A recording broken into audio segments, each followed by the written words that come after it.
그 매출이 원장님 매출이 12억까지 나왔다가 이제 15억 올라가려고 하다 못 올라가고 10억 더 안 치고 가고 오히려 지금 11억, 2억 좀 내려가는 것 같아가지고 한 두 달째 이렇게 계속 두 석 달째 가는 것 같아가지고 이게 지금 왜 그럴까 원인을 같이 한번 살펴보려고 그럽니다. 제가 이제 성장 사이에 상당히 조금 나가고 있는 느낌이 많이 들어요. 왜냐면은 진료를 하면서 힘은 많이 드는데 신안의 수급이라든지 컴플레인이라든지 아니면 늘어나는 광고비의 지출을 봤을 때 생각보다 ROAS가 많이 안 나와요. 그런 거 보면은 이제 성장의 상반기 좀 다가오고 있지 않나? 그런 생각이 좀 들고 비관적 전망 중에 하나가 저희 보철과 원장님의 진료 제한이 좀 있어요. 어떻게 보면은 저희 보철과 메인이셨는데 풀타임에서 3일로 줄었거든요.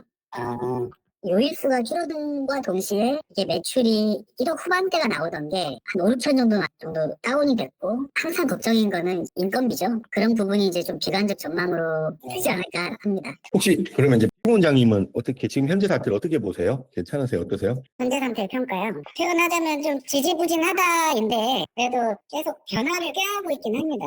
사실 지금 저희가 DB를 좀 본격적으로 시작하면서 임플란트 가격을 조금 내렸지만 사실 임플란트 개수가 좀 늘긴 늘어야 돼가지고 위원장님이랑 저랑은 거의 임플란트 수술에 좀 집중하고 있는 상태이고요. 진료를 패턴을 좀 변화하다 보니까 서포트하는 원장님들의 질이 중요해졌어요.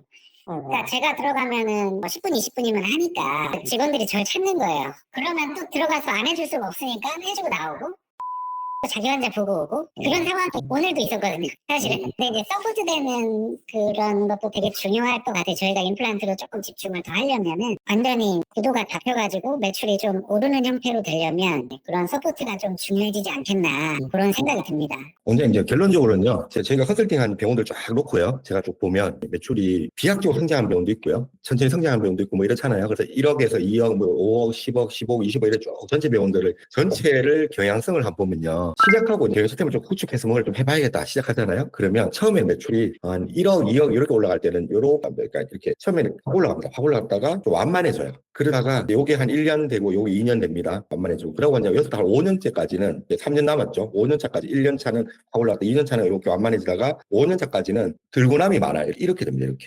그러면서 올라가긴 하죠. 이렇게. 그리고 나서 올라갈 때는요. 계단식으로 올라갑니다. 이렇게. 무슨 얘기냐면 수직적 성장 때 그냥 정리가 하나도 안 될 때 올라갈 때는 쫙 잘 올라가요. 근데 그 이제 끝까지 갈 때 한 1억, 2억 이렇게 갈 때는 또 좀 천천히 올라간단 말이에요. 그러다 5억까지 갈 때는 이렇게 들고남이 있어요. 이렇게. 왜냐면 직원들이 확 늘 시기란 말이에요. 우리도 지금 그 시기를 지금 겪고 있는 거예요. 들고남이. 이렇게. 그리고 요거랑 그냥 같이 겪고 있는 게 뭘 할 때 나중에 어느 정도 안정화되고 나면 이제 매출이 올라갈 때는요. 뭔가 병원에 뭔가 변화가 확 일어나거든요. 변화가 일어나면서 투자가 한번 됐다가 또 잘 되면 탁 올라가고 또 쭉 가다 성공하면 탁 올라가고 성공 못하면 또 떨어지고 이래요. 아마 우리가 지금 이 계단식 성장과 들고남이 같이 있는 시기 같다는 생각이 좀 들어요. 그래서 방금 님께서 얘기한 진료 시스템의 전체적인 변화가 있고 뭐 이런 것들을 지금 깨하고 있잖아요. 이런 걸 하기 위해서 부수적 일들이 많잖아요. 맞죠? 사실 의사들 지금 임상 스터디 하는 거 있고요. 맞죠? 직원들 역량 강화하는 것도 있고요. 맞죠?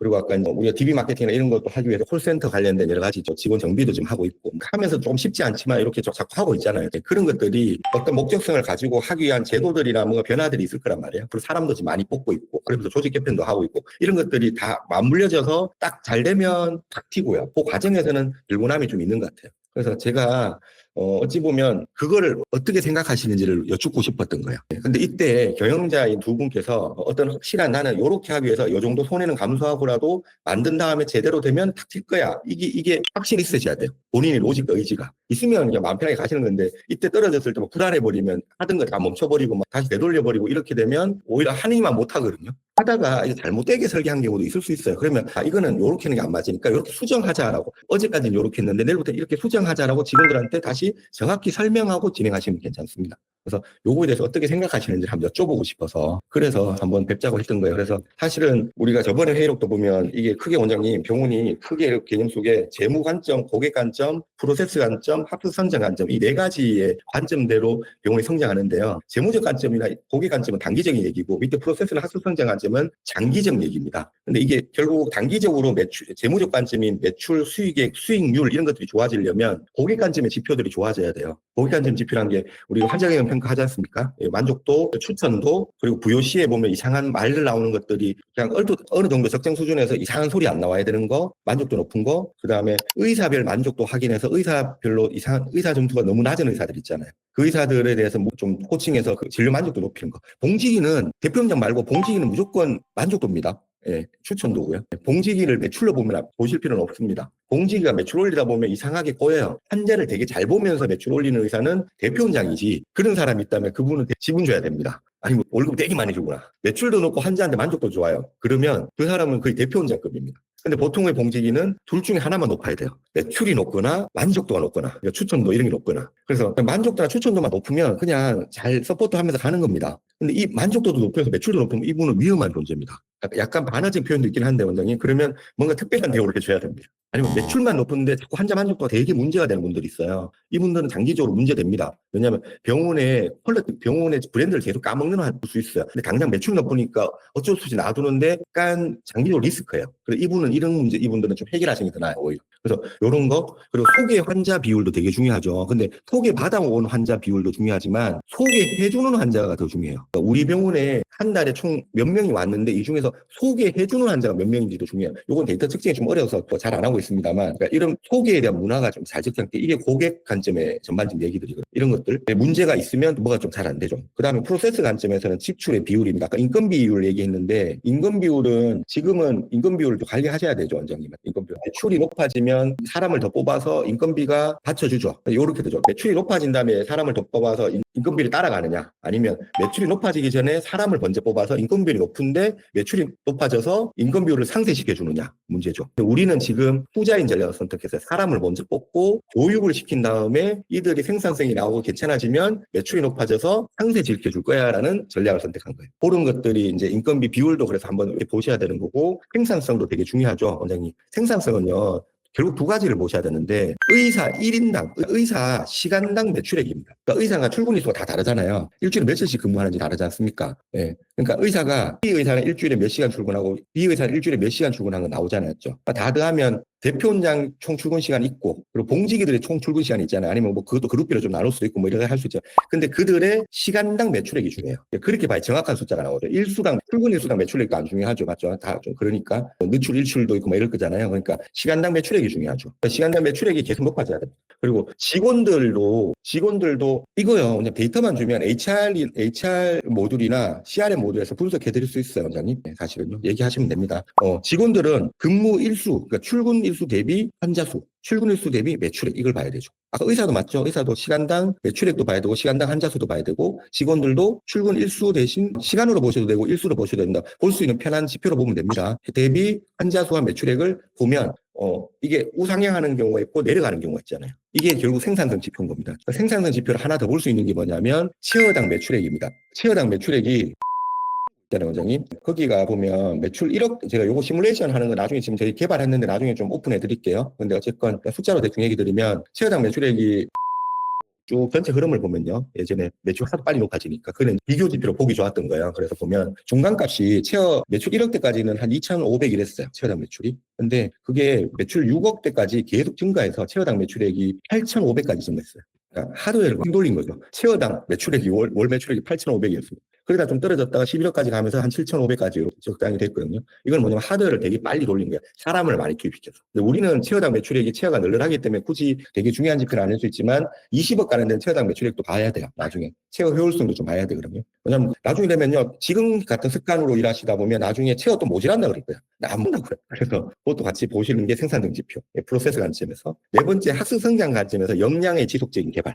직원들. 역량은 두 가지죠. 의사하고 직원들 역량이 계속 개발되느냐. 그리고 아까 의사 문제, 아까 비원정 원장님 의사 아까 실수한 거 얘기하셨는데, 그러면 그런 것들이 계속 좋아질 수 있게끔 우리가 스터디를 해야 돼요, 원장님, 사실요. 사실 역량은 그냥 스터디 횟수하고 상관관계가 있습니다. 그렇죠? 저번에도 스터디 얘기 드렸고요. 더 강화하시라고 말씀드렸고, 스터디 계속하면서 이 문제가 발생하지 않게 해서 우리가 시스템적으로 어떻게 해야 되는가에 대한 이야기 또는 지식에 대한 이야기를 계속 해나가시는 게 좋죠. 직원들도 스터디는 해야 되고 직원들끼리 자발적으로 할 수 있는 스터디 문화를 좀 마련하시는 게 좋습니다. 독서 토론 이런 거 말고요. 해야 되는 과학들을 좀 더 잘할 수 있게 하는 스터디를 좀 많이 하도록 하시는 거 좋죠. 임상적인 부분 전체적으로 알려드릴 그런 원장님들 좀 알려주시고 요렇게 저는 살펴보는 거거든요. 그래서 지금 우리가 궁극적으로 매출 15억 찍고 20억 하기 위해서 지금 공부하라 그랬고 프로세스 지금 개선하고 있고 그리고 고객 지표들을 계속 모니터링 하면서 가고 있는 겁니다. 근데 사실은 이제 이게 매출이 커지니까 조그만 매출 하락에도 조바심이 나는 거죠. 근데 그게 관건인 것 같고요. 왜냐면 버텨야 되니까. 맞아요. 그러니까 그게 중요한. 예전에는 뭐 3억일 때야 1, 2천 빠지면은 뭐 이렇게 그렇게 막 느낌이 아니었는데 지금은 뭐 1억 이렇게 빠지니까 좀 느낌이 좀 다르더라고요. 그래가지고. 그렇죠. 제가 원장님 8월 1일 회의할 때 그런 말씀 드린 적 있어요. 제가 회의록 살펴보니까 방금 원장님 똑같은 말씀요. 매출이 15억이면 맞죠? 네, 세상의 변화가 작년도 그런 얘기했어요. 세상이 앞으로 어떻게 될지 모른다. 8월 대비하면 지금 세상은 완전히 바뀌었잖아요. 탄핵도 생기고 트럼프도 생기고 막 난리 났잖아요. 예, 6개월도 안 됐는데. 그러면 갑자기 20%의 매출이 빠지면 어떻게 하랍니까? 라고 물어본 적이 있어요. 이게 외부 환경 변화에 대해서 김일성이거든요. 우리가 김일성이거든요. 15억에 20%면 3억 빠지는 거예요. 그래서 병원의 수익률이 그만큼 중요하다고 얘기 드립니다. 수익률 관리가. 수익률이 30% 넘어야, 맞죠? 큰 병원이 30% 넘어야 20% 외부 환경에 그래도 버틸 수 있잖아요. 그래서 그거를 관리하기 위한 가장 좋은 방법이 결과론적으로는 역량을 키우는 겁니다. 왜냐하면 역량 안 키우면 생산성이 안 높아지거든요. 역량을 키워서 생산성을 높여서 직원들을 많이 뽑되 생산성이 높아야 돼요. 그러니까 직원이 많이 뽑는 게 핵심은 아니고요. 환자를 많이 보려니까 직원을 많이 뽑는 거지만 키우려니까 많이 뽑는 거지만 생산성 지표를 보면서 생산성은 계속 높아져야 돼요. 맞죠, 원장님? 사실은 직원을 되게 많이 뽑아서 낭비하는 것 같지만 입니다. 알고 보면 생산성을 극대화시키면서 직원을 최소한을 보강하고 있는 거예요. 그렇게 보셔야 돼요.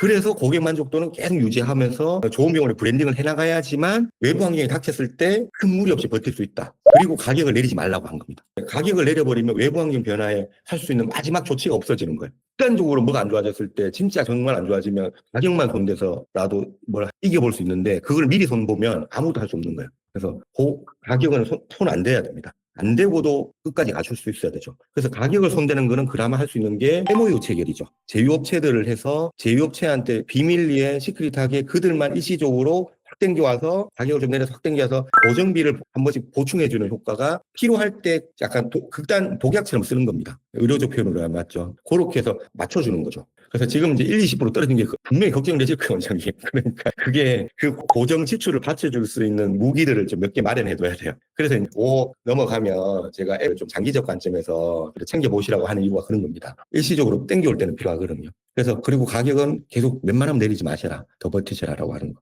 그 다음에 할 일이 없어지는 겁니다. 그래서 지금 약간 시국도 좀 어수선하고요. 약간 소비 성향도 많이 좀 얼어붙었죠. 이때 차근차근히 잘 준비해 놓으시면 좀 또 괜찮아질 거거든요, 원장님. 아마 여름쯤 되면 6월, 여름 전에는 뭔가 전체적인 무엇은 모르겠습니다. 전 정치는 모르니까 나라가 조금 안정화돼서 뭔가 느낌이 좋아질 겁니다. 그때 다시 15억 넘어서 한 18억, 20억까지 치고 갈 수 있는 동력을 지금 만드셔야 되는 겁니다. 그렇게 한번 딱 확보해 필요하다는 얘기입니다. 정리하자면 일단은 가격을 버티고 그리고 친절한 걸로. 친절한 걸로 네, 잘해주면 됩니다. 역량 강화에 신경을 쓰자. 네. 그러면서도 생산성 프로세스는 계속 개선해 나가야 됩니다. 프로세스를 개선한다는 건 조직도 계속 개편을 하는 겁니다. 조직 고착화시키지 말라고 전에 말씀드렸잖아요. 그러면 못 바꾼다고. 계속 일부러라도 6개월 단위로 계속 바꾸셔야 된다고. 그래서 위아래를 자꾸 흔들어 놔야 됩니다. 그래야 나중에 어떤 변화가 있어도 유연한 조직이 됩니다. 그러니까 이거는 왜 원장님들한테 강조하냐면 원장님들은 익숙하고 일 잘하던 사람 쓰기 편하거든요. 그렇게만 일하는 버릇으로 해버리면 그 사람들이 권력이 생기고 그 사람들 중심으로 프로세스가 정비되면서 그건 다시 바꿀 수 없는 프로세스가 되어버려요. 위험해진다는 거예요. 내가 제일 불편하는 프로세스로 자꾸 바꾸셔야 돼요. 신입을 내가 갖다 쓰고 자꾸 잘하는 사람 넘겨주고.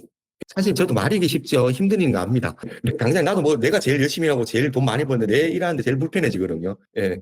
짜증이 나도 그래도 자꾸 내한테 주팀장급 이런 사람들 들러보내갖고 그들 키워서 그들 팀장으로 내보내주고 또 자꾸 이렇게 키워서 내보내주고 그들을 다른 부원장님들한테 의사 부기들한테 붙여주고 그렇게 병원을 돌리셔 나가야 됩니다. 그리고 그들 모아서 부원장 어떻게 하도록 하면서 이렇게 물으면 부원장이 좀 이상하게 하래 좀 다시 봐줄게. 이거 아빠랑 그 봉지 불러 이거 어떻게 하는데 이렇게 얘기하는 거죠. 그 봉지기가 어떻게 술식하는지 그거는 내가 가서 맨날 쳐다보기도 힘들잖아요. 네. 내한테서 큰 부팀장이 팀장으로 큰 내한테 질생사가 그 봉지한테 보내가지고 그 친구가 그 의사를 모니터링해서 내한테 보고하도록 만들어야 됩니다. 그래도 뭐 정례화 시키는 것까지 안 해도 하다가 좀 이상해서 내한테 얘기해. 근데 원장님 잠깐만요. 우리 원장님 우리 저 선생님 뭐 이렇게 하시던데 그 좀 이상한데요. 알았다. 내 보자. 이렇게 되는 이런 커뮤니케이션이 상시적으로 내한테 팀장들이 와서 우리 동기 선생님들이 뭐 어쩌다 저쩌다 내한테 아무 때나 문 열고도 얘기할 수 있게 만들어야 돼. 그래야 의료 퀄리티가 유지된다고. 아니면 원장님들이 계속 보고 파노라마 사진 보면서 계속 감시해야 되잖아요. 얼마나 피곤해요. 이렇게 오도록 만들어야 돼. 잘해보겠습니다. 그렇게 이렇게 문화가 이렇게 이제 막 이렇게 성장했고 또 다른 데 보내가지고 내한테 또 언제든지 보고할 수 있게 하고 뭐 이렇게 잘 되잖아요. 올 한 상반기까지만 잘 만들어 놓으시면 하반기 때 세상 다시 좋아지면 20억 갑니다. 네. 지금 그거 하시는 거예요, 원장님. 이럴 때. 의사들 직원들 이거 만들어 두시는 겁니다.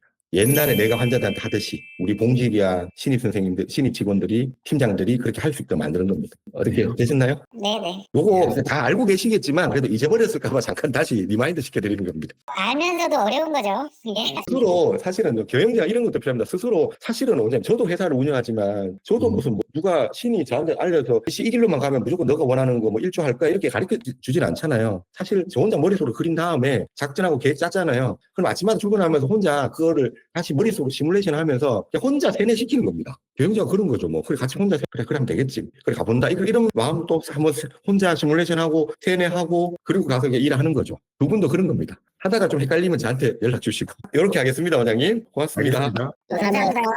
감사합니다.